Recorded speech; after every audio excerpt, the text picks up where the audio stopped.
I want to quickly move on. I want to pull out a little bit from this, because the point about this is it reminds us then about the function of trust, reputation, and incentive in terms of how markets work and how institutions work. And I think that the people who need to worry about this are the people whose job it is to have oversight over other people and ensure effective operational efficiencies and optimized outcomes. And the people who do that we call what? I said the people who need to worry about this are those people who are entrusted with the oversight and organization of others. Managers, right? Managers need to worry about this. And, you know, fresh from the headlines, only a couple of days ago I noticed with interest that a young woman, a star in her field, an expectant mother, sent a memo out to a lot of her employees saying, I know that you've been enjoying flex time, I know that you've been telecommuting a lot, but I have some bad news for you. You have to show up into the office tomorrow, and if you don't have a job. Right? Did we all see that? What was the name of the woman who sent it? Melissa Meyer, right? CEO of Yahoo. What is that basically a problem of? Trust. Right? So this stuff matters very much in a modern managerial context. Figuring out trust, incentive, reputation, this is of considerable importance in terms of how we look at our own institutions and how we bring effective management to bear. So it's a really critical issue. And I have two examples that I want to use to talk about this function of trust, reputation, and positive incentive in our own day to help us sort of clarify a little bit what we're looking at. And I'm going to do one, and then we're going to go off on a long break. You can sleep off all the nonsense that I've been saying here. And then we're going to come back and do a second one. The first one, and I've been doing this for quite a while, but I was looking at the news yesterday, and I see that it's actually unusually timely as an example, is the so-called Walmart-Costco case. I know that, so I've heard from all the other ends that they did a Walmart, you've done a Walmart case, some sort of strategy case, is that right? There's another Walmart case, which compares it with Costco. And I think it's usually taught in HR, I'm not sure, but it's one of these like typical management consulting type cases, which is there's a condition X and it asks you to sort of identify the major factor that would explain X. Has anyone, so you're all familiar with Walmart, you've all sort of seen Walmart from the case, you know, the blue shirts, the smiley faces and stuff like that. What about Costco? Has anyone shopped at a Costco? Yes. Who wants to describe, which Costco did you shop at? The one by Marina Del Rey in Los Angeles, yeah. My neighborhood. Was it a good experience? I did it every weekend for my restaurant. I would buy supplies and sodas and whatnot. Really? So you had a very intimate relationship with your local Costco? Yeah. Did you know, with good experience? And good customer service? You know those guys well? Yeah, it was they a good experience. And you know, you shop, there's like samples everywhere, you snack around. And everyone mentions the samples. This is obviously... They've got massage chairs too. Massage chairs. See, I've never shopped at a Costco. I applied for membership, but they turned me down. So I don't actually know what this nirvana is like. But after having taught this now, I need to go back and get myself into a Costco and find out what the hell's going on. As I understand it, Costco is a kind of utilitarian shopping environment. It sells things in huge quantities, bulk products. You can buy like 1,000 gallons of milk. And they sell everything, I guess. It's not just groceries. They sell electronic goods and clothing, bicycles. Some guy bought a bike at Costco. TVs. Yeah, so it's just like huge... engagement rings. Engagement rings? You get tired. Engagement rings. That's interesting. Jose, if you bought an engagement ring at Costco, do you think you'd tell your fiancé where it came from, or do you think put it in the blue box? You know that Costco sells the most wine in the United States? I had no idea. Do you know Costco has an excellent return policy for engagement rings?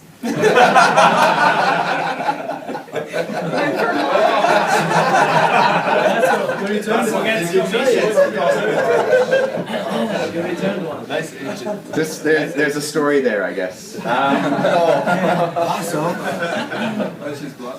Okay. The class is therapy too, Vaso, that's fine.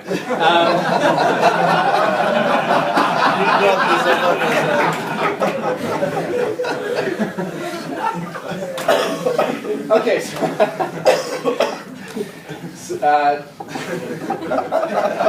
threw me off with that one. Okay, so the condition of the case.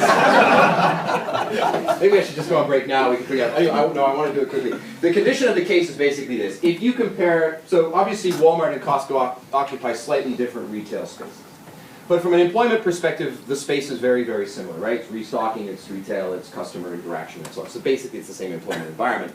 And if you look at the difference, there's a remarkable divergence between the Costco experience and the Walmart experience, and it can be simply summed up as this. If you work at Walmart, you are looking for a job. Whereas if you are working at Costco, you are enjoying tremendous job satisfaction. That is to say that the retention rate of their employees at Walmart is the turnover rate on the floor staff of Walmart is over 100% per year. So the act of working at Walmart is the act of trying not to work at Walmart. So next time you go to Walmart, feel sorry for those guys. They're crying inside, right? Treat them nice.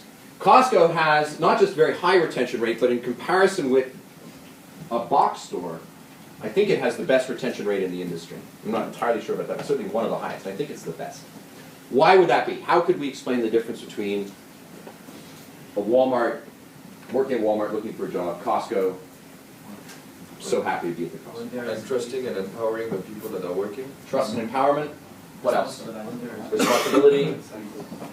I think there's a contrast. The CEO of Costco has recently retired versus Sam Walton, who exited maybe 15 years ago. You read about Walmart when there was Walton, there was that trust relationship. They kind of saw him as the father figure. It's very similar with the CEO of Costco, who still, even though he's not in the day-to-day, he goes to the stores all the time. He's always involved in the process. So they still see him as a father figure, and that involves trust. Okay, yeah. And it's So that transition. relationship with senior management which builds trust, yeah.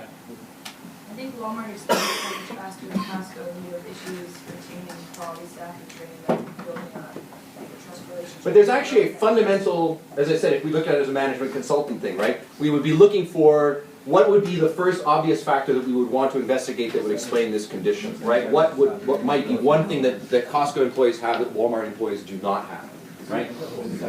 Salary. Maybe the opportunity to go up the ladder? Yeah, job opportunity. The type of customer they have to service. That might be a bit optimistic. I don't know. I mean, you know. It's different. You think so? Have you ever seen people at Walmart? I have seen people at Walmart. No, it's very. No, it's very. Really? At least in Latin America, it's really true. Okay. Costco is like part of the same. Walmart is like a mafia. Okay, but I would have thought, I mean, you're getting customers who are motivated by low prices, aren't you? It's different. Okay, maybe the customers are different. Even though it's lower price in Costco, you need bulk quantities, so sometimes you just can't afford the bulk quantities and you gotta go to Walmart and buy the smaller quantities. Okay, yeah. But there's something else. What would explain these? I mean, all of this is true. There are better advancement opportunities, there are higher salaries, there are better benefits, there's better management, there are better working conditions. All of this attains at the Costco in comparison with Walmart. What might explain why Costco employees benefit from this better working environment? They are not considered slaves. At Walmart, you're not considered a person anymore, and in Costco you might be empowered a little bit more. Welcome to Walmart. You are now indentured for the entire term of your employment here. We need you to manumit you. No, it's because Costco employees are unionized. They have the benefits of a union, right? And so as a result of being unionized, they've been able through collective bargaining to negotiate for themselves better salaries, better benefits packages, better job advancement, a whole slew of advantages accrue to Costco employees as a result of their unionization. Now, and one of the things actually that as a response to that is that apparently Costco staff cares a great deal about the kind of customer experience that they provide. I have some anecdotal evidence to support this, and actually over the course of the last 2 weeks I've been receiving a lot more. A lot of people have had very positive experiences at Costco. Apparently they accept engagement rings back, no questions asked. A guy I know bought a bike at Costco, took it home. Guy I know, he was in one of the classes, he described this experience. He bought a bike at Costco. I didn't even know you could buy a bike at Costco. Apparently you can. He's like, yeah, there's thousands. So he bought a bike, took it home, crashed it, took it back to the store, forgot the bill. They replaced it on the spot, without the bill. Imagine replacing something at Walmart without the bill. And I had another class, I was teaching this class a year and a half ago, and there was a young man in the class who had worked at a Costco. It's an after-school job when he'd been a teenager, so here he was full of adolescent angst and rebellion. angry and hated the man, and raged against the machine, and all that. And you know, his life was pretty down on his life because after he finished his studies, he'd have to go to work at Costco, which at the age of 17 was not what he wanted to do. So he was working at the Costco in this kind of angry, dark, emo space, and some woman came in, and I don't know, she bought like 100 gallons of milk, and it had gone off, and she wanted to replace. And so he told her what she could go do with herself. And another employee overheard him and reported him, and he was fired on the spot because Costco employees don't want other employees treating their customers that way. And so they will essentially self-police and ensure that the customers receive a better environment, a better shopping environment. So, yeah. So if you're if you're the kind of person who wants to tell a customer themselves, you should be working at Walmart, not at Costco. And so all of these benefits, right? Very high employee retention, much higher levels of employee productivity. All these things come out of this idea come out of this fact that Costco employees are unionized. Now, what's interesting about that is when we hear the word union, what do we hear? Strike. Problem, strike. Socialism, Marx. We probably hear the word cost, don't we? Right? When we think union, we think structurally higher costs. They just cost a lot more. And so, are they a positive or a negative thing for us? Negative, right? I mean, I think for most people, I don't want to blanket everybody here, but I think in general terms, in a managerial environment, the word union is associated with the word cost and is something to be avoided.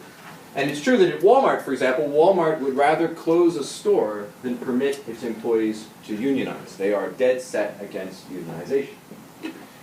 I can't speak to Costco. Costco is an unusual place. It has an unusual CEO, has an unusual management structure. In fact, I have to say I have great respect for Costco. The guy who's the head of Costco just recently came out in favor of increasing the minimum wage. You saw this? And thereby, I think it's a genius move. Because his employees already earn well above the minimum wage. So it doesn't affect his cost structure. Whose cost structure does it affect? Walmart. So he wins both the PR battle, labor-friendly, friend of the man, CEO, and he actually systematically raises the cost structure of his nearest competitor. I mean, it's genius. If that guy ever writes a book, you should buy it, because that's a 4.5 reading response right there. That guy wins all over the place. So anyway, we would think that unions are cost, and I can't speak directly for Costco, but my point, I guess, is this. It is true, when we look at unionization, we should think that it raises the potential for a serious cost problem. That's undoubtedly the case. But it also raises then, as the Costco case tells us, as the Roman grain shade case reminds us, the possibility for other outcomes. In other words, if we simply look at it as a matter of cost, are we considering all the potential outcomes, all the potential consequences of that?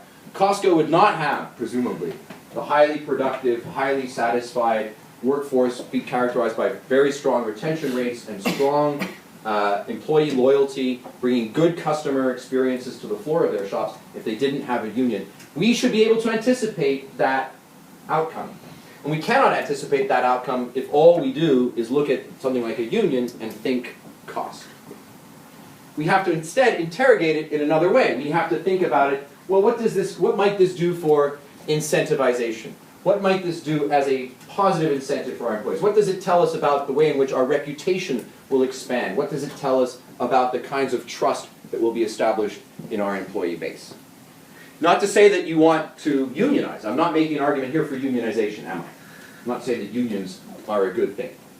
What I am saying is we should always look for alternative ways to interrogate the problems and issues in front of us. And unions are a very good example because our first instinct, and probably our last instinct, is to simply look at a union as a cost problem. And if we actually stop interrogating the question there, we run the risk then of not anticipating other possible outcomes. I can't speak to Costco itself, although I suspect that the executive management of Costco was not particularly gleeful about the prospect of a unionized workforce. But it produced for them a very beneficial outcome. We should not get positive outcomes through dumb luck if we have the opportunity to get them through analytical thinking. And that's one of the purposes of this class and one of the purposes of cases like this, is to get us thinking in alternate ways, to provide alternate avenues of investigation so that problems that on their surface seem to give us one answer, when we look at them in a different way, perhaps produce other answers. Okay, it's 10:26. I'm going to stop there. I've been babbling along far too long.